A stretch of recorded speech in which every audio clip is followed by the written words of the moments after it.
All right, everybody, welcome back to another episode of the Lasting Learning Podcast. As always, I'm super glad that you're here. And in just a few minutes, you're going to be glad that you're here as well, because we have another spectacular guest joining us. We got a guy joining us seemingly from the other side of the world, but it's really here in America where I'm recording, South Dakota. A place most of us have never been to. I mean, we might have seen pictures of Mount Rushmore or something, but that's about the gist of it. So I am super pumped to learn more about South Dakota. We've got a guy here who's an author. He is a principal. He's a leader. He's a father, and he's a farmer. Pretty sweet combination. Today, we've got Darren Ellwein with us. Darren, thank you so much for joining us.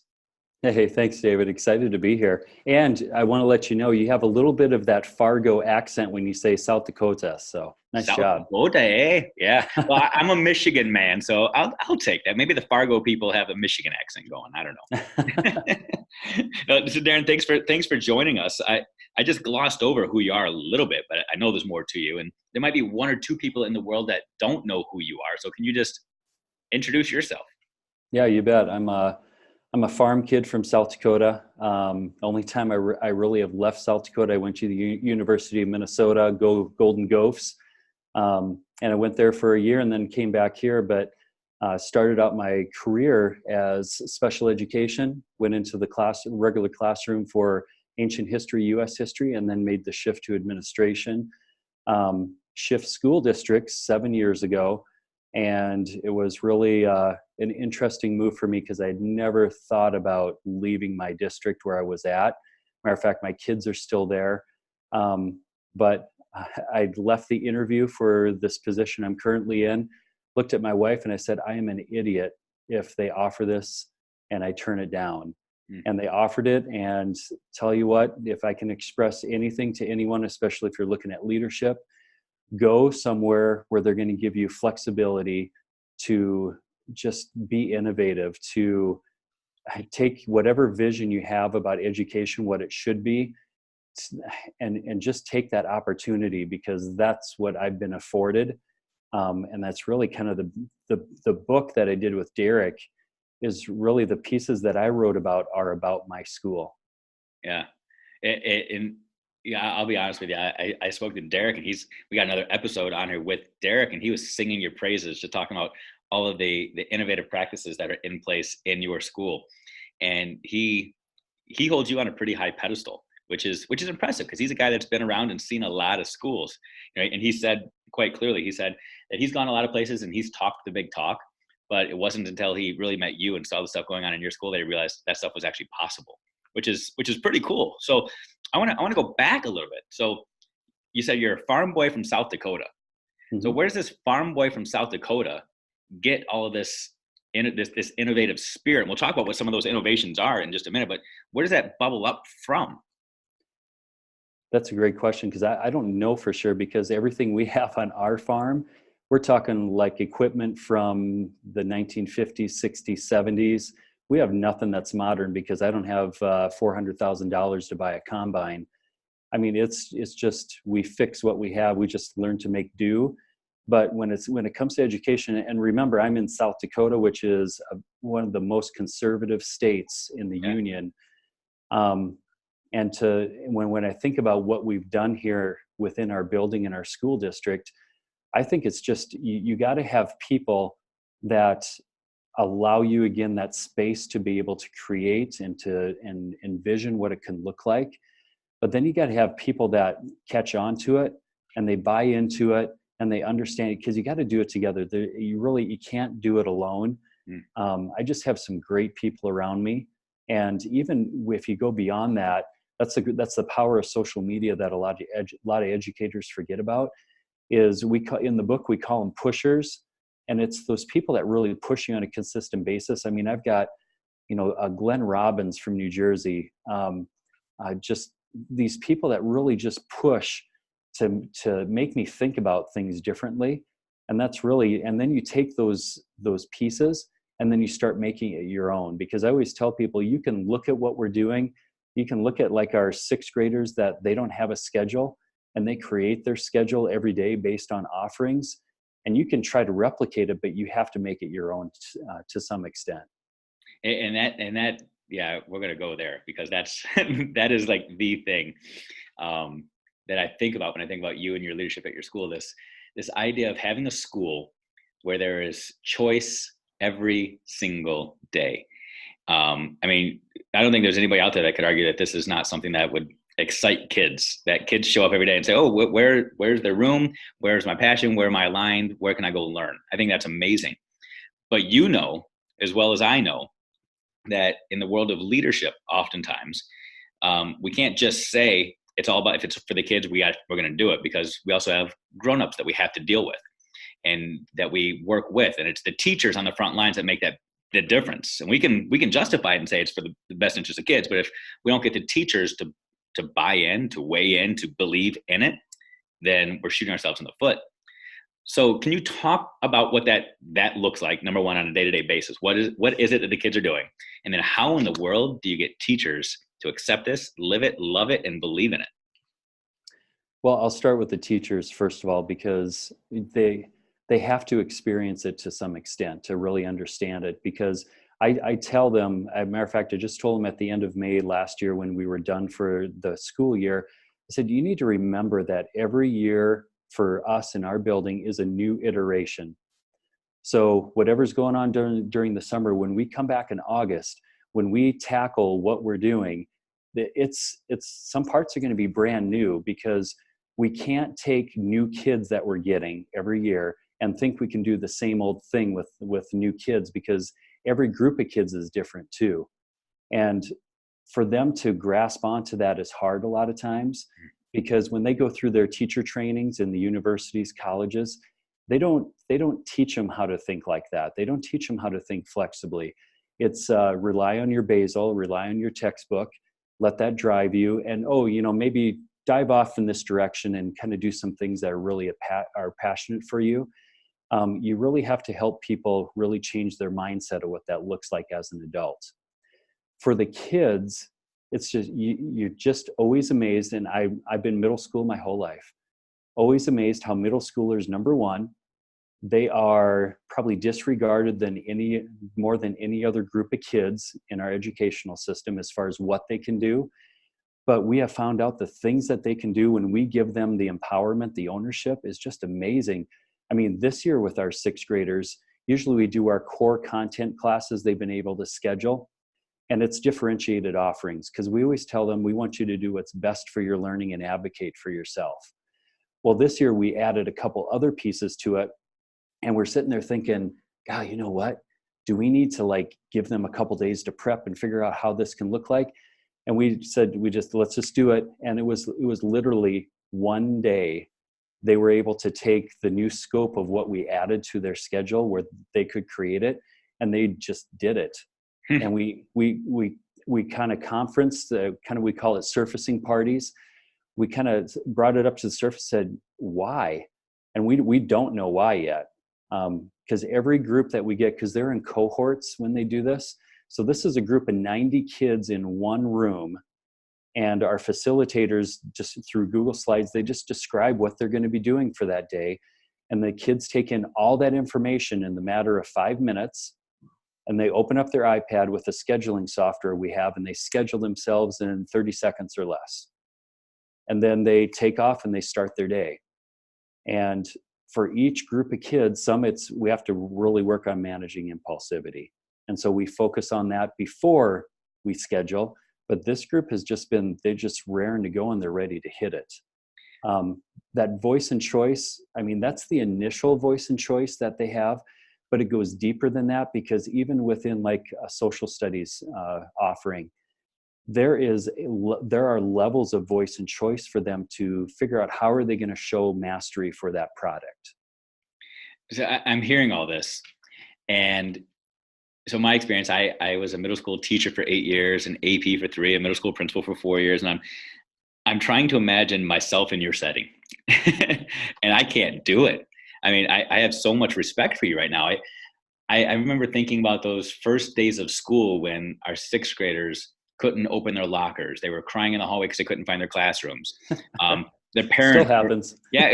And their parents were waiting for them 20 minutes before the end of the school day just to make sure that they made it to their car, their bus on time. And I would buy into the hype that sixth graders simply can't do it, that we had to just protect them. We had to micromanage their decision making. They're not smart enough to decide what's really best for them on a day in and day out basis. How did you get yourself to believe in it? I think I believed it when I saw it, and I saw it in my own teaching. First of all, I don't want to tell you how old I am, but we're talking 15 years ago when we were doing newscasts and different building projects for history. But I think there's one phrase I've been using a lot recently, and I don't think I heard it anywhere else, but I'm sure someone will Google it and find out. But I've thought to myself, the more control we have over a kid, the less control we really have. And that's what I've hammered into my staff here recently, is some of you are still holding on to that control piece. But the more you try to really tighten that grip, the less control you're going to have, and you're going to have kickback. So what I'm envisioning people as they're listening to this, they're thinking, oh my gosh, it must be like chaos. They must be able to do anything they want. And that's further from the truth, because they don't have any content for the first 2 or 3 weeks of school. It is all norming expectations. It's standard operating procedures. It's, okay, before you even schedule yourself, let's talk about what this looks like. It's team building, it's growth mindset activities, it's using habits of mind for social emotional learning. We do all of that first, and then the content comes. Because if you don't have the right kind of relationship, and I'm not just talking any relationship, if you don't have the right kind of relationship where kids can understand that they're co-drivers in their learning, then it makes it real difficult for them to really buy into it. Yeah, there's so many different avenues I can go with that statement. I'm going to go back. Is this something that you walked into? Was this sort of already in play when you got there, or is this something that has evolved since you've been there? No, it's evolved since I've been here. We had a school in Minnesota that we referenced every once in a while, worked with them. Shout out to Mary Perrine. She was a great architect of what they were doing with their personalized learning program. But I had one teacher who started looking at this 6 years ago, 5 years ago. And then after a while, we just decided we're going to do a cohort model, which is those core content areas together. Yeah. And we've been doing that now for 4 years. And they go from 6th to 7th to 8th grade. Our high school has what they call customized learning, which is similar in some aspects. Ours, though, we've really wanted to stay true to what skills are they going to need when they're, when it's 2030. Mm-hmm. They're going to have to be highly, highly, not just innovative, but flexible in their thinking. You're going to have to work with others. So our personalized learning isn't just looking at a computer and iPad, and that's the only instruction they get. There's a lot of pieces where we work on diversity of cooperative groups. That's amazing. Your book is called The Revolution, and you can see how this is a revolution in the making. But revolutions don't begin the top down. Every successful revolution is a grassroots effort that begins from the bottom up, or the middle and matriculates out. As a former middle school guy, I used to relish in the fact that nobody really cared what happened in the middle, because I felt like that just gives me a free pass to do whatever I want and be creative and show success, and then let it bubble out from there. And I kind of get that vibe from you as well. You said you've always been a middle school guy, and go out there and just kind of do what's best and see what happens. Yeah. I can see what you're saying, because I get a little, not really upset. I get a little more passionate when I hear people say, oh my gosh, you work with middle school kids. Right. You got to be kidding me. And it's right away, kids pick up on those little nuances, those little phrases. True. And we tell our kids, David, a lot of what we do is making kids believe they can do.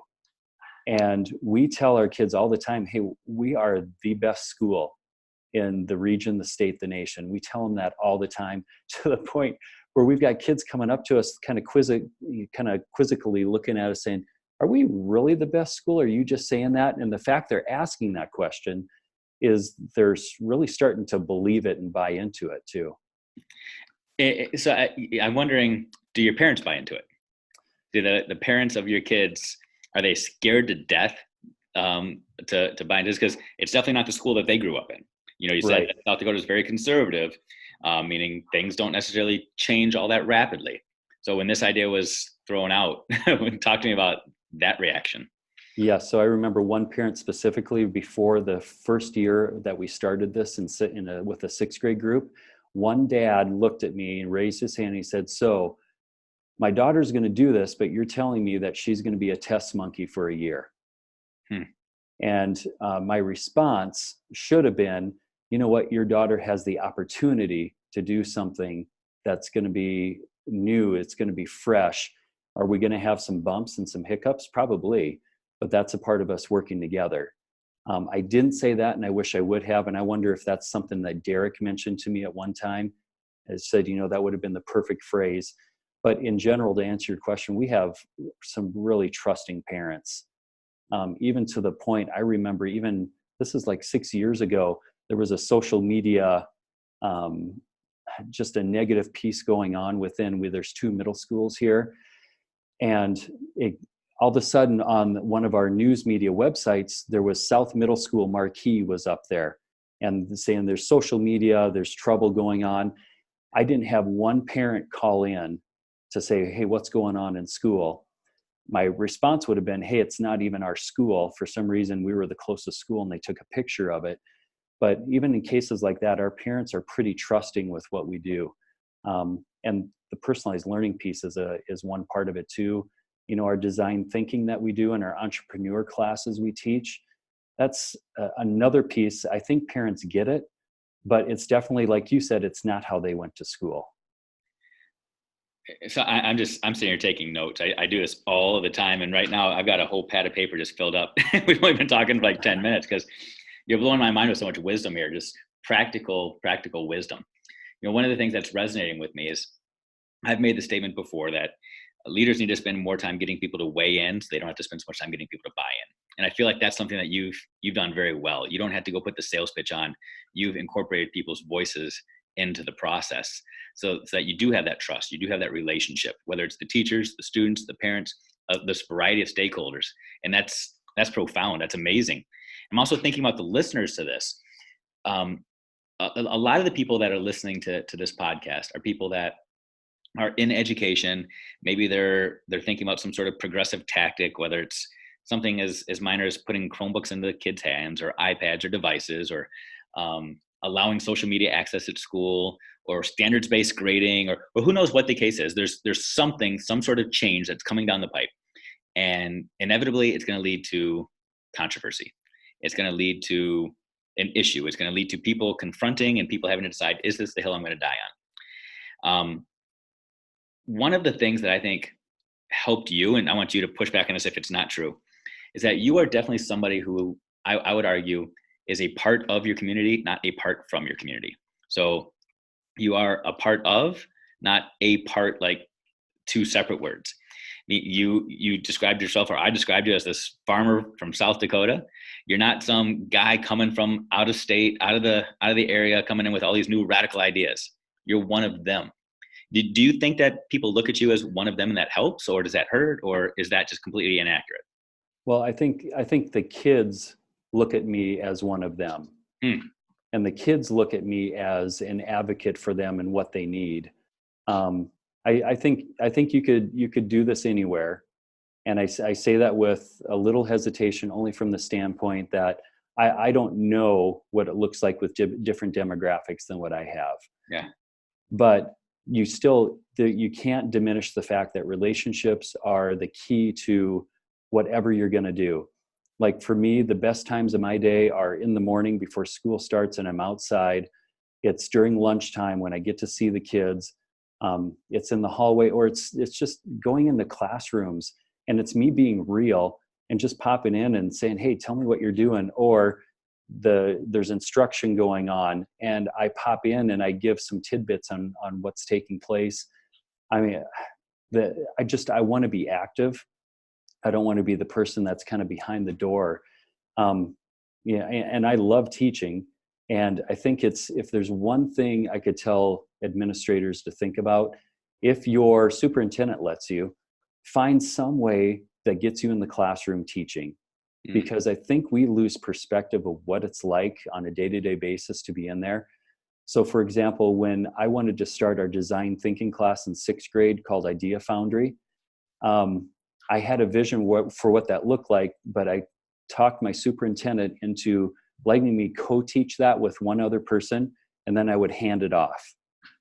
And I did the same thing with our 7th grade class, where we take the UN Global Goals and design thinking, and they have to create an impact project. And the perspective that I got for our teachers, I lost that after several years of being in administration, and I started to get that empathy back again. And I think that's really important. But it's David, it's the kids, it's the kids, it's the kids. And I want to be that person that goes down the hallway and you see your group of boys, and you do the certain handshake that they do. Right. And just being able to talk real with them. I'm a big 76ers fan. A bunch of kids here are Lakers fans, and just being able to jaw back and forth. I mean, that's what kids want. They want you to be a real person. So first of all, I got to ask, how do South Dakotaans? Is that what you would be, or South Dakotans? Yeah. Okay. How do South Dakotans decide their sports loyalties? Philadelphia and LA, we just flip a coin, East Coast, West Coast. I don't know, or maybe it's all Canadian sports, or Minnesota. I don't know. Well, I guess we can have that conversation later on. But I love your wisdom of getting into the classrooms, and it's you can stay relevant, so you can remember what it's like. And I think you also hit on the idea of remembering what it's like to be a kid. You talk about just being in the hallway and talking, or sitting in the lunchroom. And I remember I spent some time as an elementary principal, and I would spend every Friday afternoon in just one of the neighborhood parks after the kids got out, just pushing kids on swings so I could remember it. And you're relating to the parents by doing what they do day in and day out. And you're not doing it as a gimmick or as a shtick to try to manipulate and try to say, look, I am real, but it's really who you are, which is cool, because parents and kids will see right through it if it's not who you are. So yeah. That's awesome. Now, have you always wanted to be in education? No, actually, I started pre-pharmacy when I was at the University of Minnesota. Oh. And then I realized I don't want to be stuck indoors all the time. And really, David, the reason I farm, part of it is I'm 4th generation. My dad has passed away 4 years ago. And I don't want to lose that land. And also part of it is during the summer, that's my therapy. Wow. I can go out there, and like I just tweeted over the weekend, just the sunrise, the sunset, the deer that were out at the farm, what we did with the soybeans. And that's therapy for me, because I can leave everything else, because it doesn't matter what classroom you teach or what you are, if you're a business office, if you're administration in a building. It's just, you need to figure out what the release is. That's awesome. So I feel like you had this excellent balance of tradition and holding on to your roots, and yet again, start trying to create, inspire revolution and progression and change. What got you to the point where you were comfortable saying, I'm now going to write a book or be part of this movement, this thing to go beyond just South Dakota? Yeah, and I had never really thought about writing a book until Derek and I were on a call with Bill Ziegler in Pennsylvania, and we were going to work on doing a presentation together for NASSP, the National Principals Conference. And then afterwards, Derek called me and he said, "You ever think about doing a book?" And I'm like, "Oh, yeah, you want me to write a little excerpt on a certain topic? I can do that for you." He goes, "No." He goes, like, write a book. I'm like way in the back of my mind, yes, I've thought about that, but I've always thought, what we're doing here feels like it's pretty normal in most places. And Derek kind of said, "Dude, no, it's not normal." It's not at all. And so when he mentioned that, then we just kind of went through the process, putting together kind of just the skeletal framework of what it could look like. And then for those people that are listening to this that really wondering about writing a book, if they could do it, you can do it. Because once you start getting in the stories and really what people want to see. They want to see the real part of you. Once you start having those stories, or me writing about my dad in the preface, and just how he didn't go past the 8th grade, just the time period, and he just farmed right away. But yet he was one of the most innovative people that I knew, and I didn't realize it till after he died. But it's those kind of stories people want to hear. Yeah. Because we're all destined to do something, hopefully that's going to be very impactful. We have to figure out, do we want to put in the time to do it? And do you want to take the time to really siphon out, what is it that I'm called to do? Because this education, all your listeners know, this is a calling. True story. None of us get paid enough. Doesn't matter where you're at. This is absolutely a calling to be able to make the world a better place. And it starts with each kid that you have in your school or your classroom. So you're trying to tell me that you haven't made your millions off of this book? And that's not why you wrote it? Nope, absolutely not. I mean, we just wanted to get a story out. And I'll be just real honest with you, David.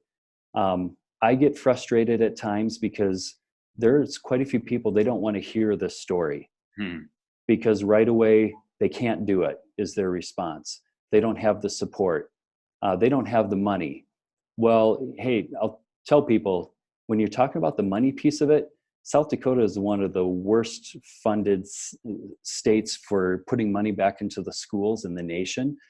If we can do it, you can do that piece. You have to put the excuses behind, and you just have to make a decision for yourself. Is this something that you know there's going to be something better for kids, and you have to start creating it? And that's really the basis of the book. So what is that better? So what is the thing that's needed? Every revolution has a pivotal turning point. Is it student empowerment? Is it student choice? Is it something different? Yeah, it's empowering kids to make more decisions. And you may think in your classroom that you're letting them make decisions on kind of what they're working on, but I'm talking about you're including the kids in the discussion on what's that final decision going to be for the unit, not just their final product for mastery, but for a whole unit. Or letting us know, God, we're in our community time, which is where we, for example, that 6th grade, all 90 kids are in there and we do an empathy video together. It's asking kids afterwards, hey, is this really where we should be going with these things? Or what do you like most? What do you think we should change with it? And really evaluating their input on what it looks like. I think that's a big part of it, but that student voice, which is why I love Flipgrid so much and the guys in Minneapolis, that student voice, there's so much power in kids and what they have to say. We just don't take time to listen most of the time. So there may be some naysayers out there saying, okay, if students are choosing everything and your teachers have all this freedom, why are you needed? What is the role of a principal in all this? Wow, I did not expect that kind of a question.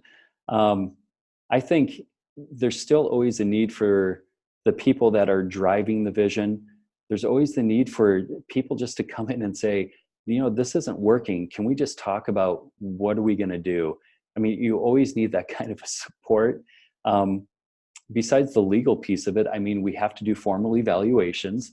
None of that has changed. But really, it's like, even within my building, some people might think this is kind of corny, but we have a culture club.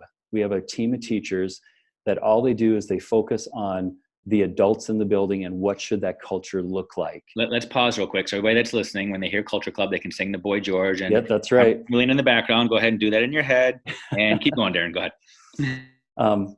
But that piece that's so critical that, I mean, like right now we're hitting a stretch of 4 or 5 weeks with no breaks. And I just talked to my culture team this morning and said, hey, what are we doing to make sure that we're still having fun? What are we doing so that people can come in and we just laugh and we enjoy our time together? Because if you can't come to your work and just have some kind of, fun, then why are you going? Or what are you doing to try to change that? Because each of us has a chance to be able to be that change agent too. First of all, excellent answer for a difficult question that was thrown at you that you weren't expecting. So well done. I asked that question because when I was a school principal, I made a ton of mistakes. a ton. And one of the mistakes I made was I would oftentimes call these meetings together, like you with your culture club, but my culture club would be made up of a bunch of people that I knew eventually would come around to thinking the same way that I thought, that I could plant those seeds and they would do things my way. And it ended up becoming, every committee became a committee of yes. Just whatever Schmitto wants, we're going to end up doing. And people began to understand that and believe that that was the purpose of those committees. But what I heard you say was that you posed a question. Your question was simply, what are we going to do for fun? Because we're at that time. And then you kind of sit back. Yeah, I'm a firm believer that one of the roles of leaders is to put the right people around the table and then let those people figure things out. It's about not controlling the table, but just figuring out who's who's in those seats. And so another kudos to you, because it's another excellent example of you being a part of the school, not apart from it. So well done. Well done. Well, thanks. It's, I'll just keep telling you, it's a great group of people just figuring out how to work together is really awesome. The baseline. That's awesome. And you're doing it, man. You're doing it. And I would argue that you probably have a lot of people listening to this right now that are saying, man, I want to work for a guy just like this. And they might not want to go to South Dakota because when this is being released, it is winter and cold and miserable. We're actually recording this in November, and you're talking about how cold it is and stuff already. So when this thing gets released, it's cold in South Dakota. But they want to work with somebody like you, which is probably part of the reason you wrote this book as well, to try to send that message, whether we're looking to create leaders just like you or schools that have that same attitude, that same mindset. Mm-hmm. So your book, can you just talk about that a little bit? What was it like to have to co-write a book with somebody who is 2,000 miles away and have that collaborative process actually take form? Yeah, truth on that one for sure. Technology makes it easier because you can get on a Google Doc and you can both keep going at the same time and try to understand what each other is thinking too. You can pop on, you can create a Zoom, a Skype, a Whereby, and you can see each other talk. But we flew to each other a couple times through the process too. I think from beginning to end, David, it took probably about 18 months, which was pretty good, maybe a little bit more. And really the toughest part was understanding what the goal was from each person, from the two of us, and trying to figure out how to unify that goal for that chapter, for example. So like when we did the chapter on learning spaces, that one was pretty easy because we were both highly passionate about learning spaces. When it came to maybe even the leadership piece, I didn't know really how much Derek or what direction Derek wanted to go with it. So that was a lot of trial and error of just spitballing, throwing stuff out there. Really, it was ideating, and it was throwing stuff like on a Padlet, kind of a big whiteboard, and then figuring out what's connecting and then where do we go with it. The stories are there for all of us, but how do you really cohesively bring those storylines together is a key. In the end, I wouldn't have done it any other way because Derek got to meet my family and come up here a couple times. I got to go down there. We met in Atlanta actually, and got to really understand some of his stomping grounds. And it's just, you build that relationship with each other at the same time. I wish we were closer, but I mean, you can do this when you're apart. It's just, the main key I think you need to have above anything else is the direction you want this book to go. Does the other person believe it? Yeah. And I have no doubt that Derek believes it. Your book, it is really cool to have two guys that are very different from two different worlds that have the same mindset.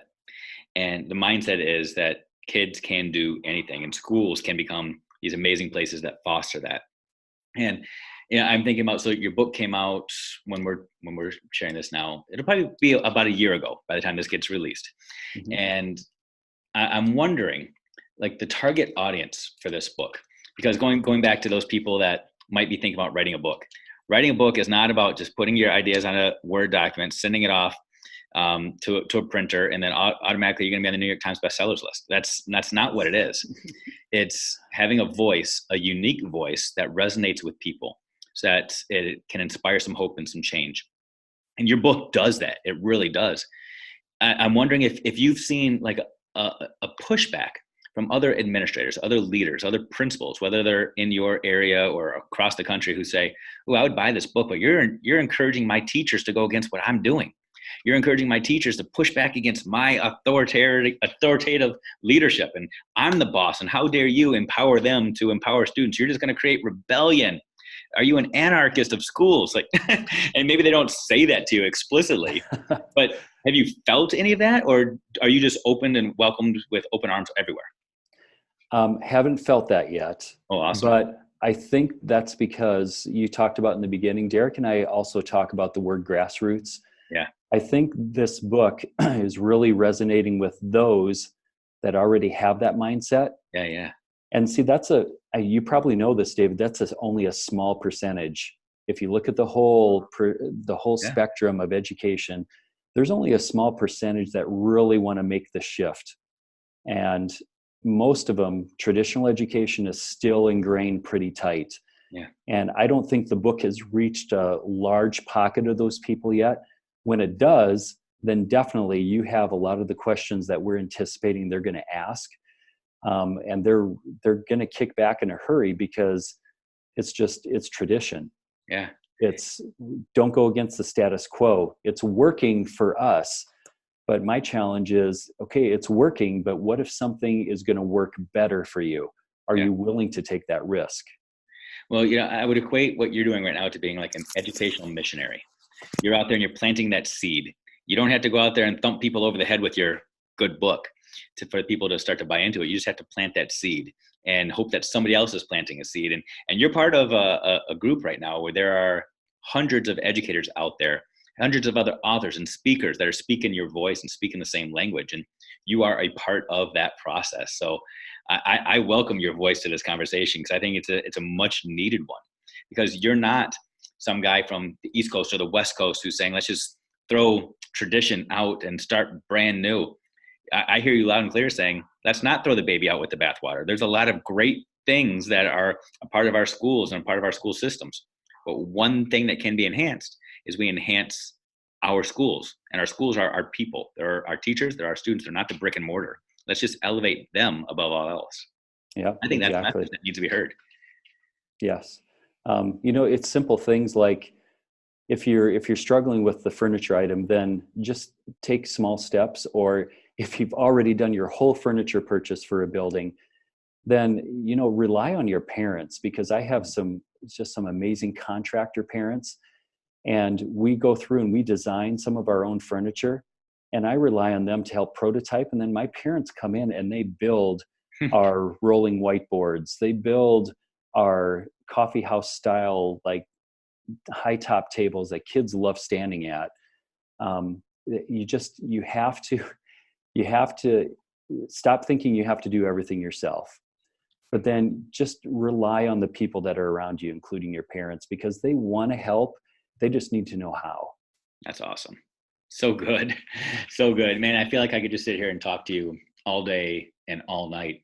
But unfortunately, because it's a podcast, most people only want to listen while they're driving to work or home from work. So with the average drive time being about 40 minutes, this is your chance, man. People are pulling into their driveways right now. They're pulling into their parking lot at work. And we want to give them that opportunity to have something to hang their hat on when they leave. And I tell all my guests, this is the most popular podcast on the planet. Someday it will be, I guarantee it. But you've got an audience of 7 billion people that are all speaking your language right now. And they want to hear you drop that mic. They want to hear you say, here's what you need to do. Here's what you need to know. What is that thing? I think you need to know that I want to be that cheerleader for you, to encourage you to keep going, because it's hard when you're looking at change. It's hard. There's a lot of times I've thought, is this really worth it?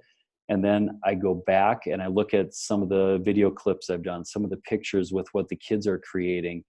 And I think it's really worth it. For those that are out there, just embrace failure lightly, but then move away from it with an idea of how you're going to make it better. Because failure is not, it's not an evil. And I think that's what a lot of probably upper office people want you to think, is that you can't fail. But our kids are failing all the time. And what they want to see are you, how are you embracing it? How are you dealing with it? But then you got to keep going. I mean, I look at it like this. For me, I've got 15, maybe 20 years left.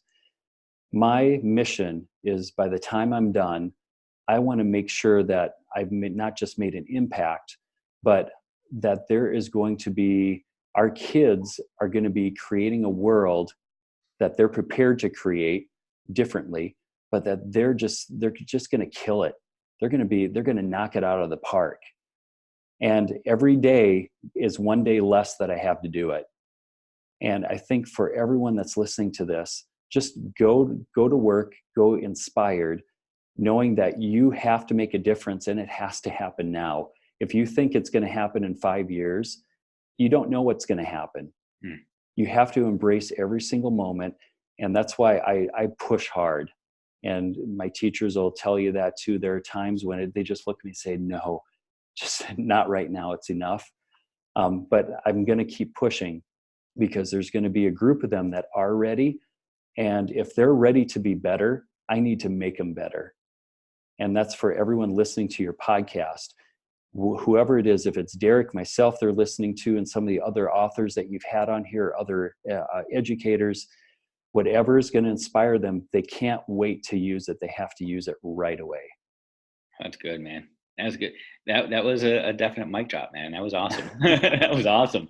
Because I'm listening to this right now at night, and I'm feeling so motivated and inspired for tomorrow. And I'll tell you the truth. I'm going to listen to this episode again on my drive to work tomorrow, because it's timed just right. I'll be literally pulling in to work, and I'll sit in my car until I hear that again, because it's not about waiting till next year. It's not about waiting till next week.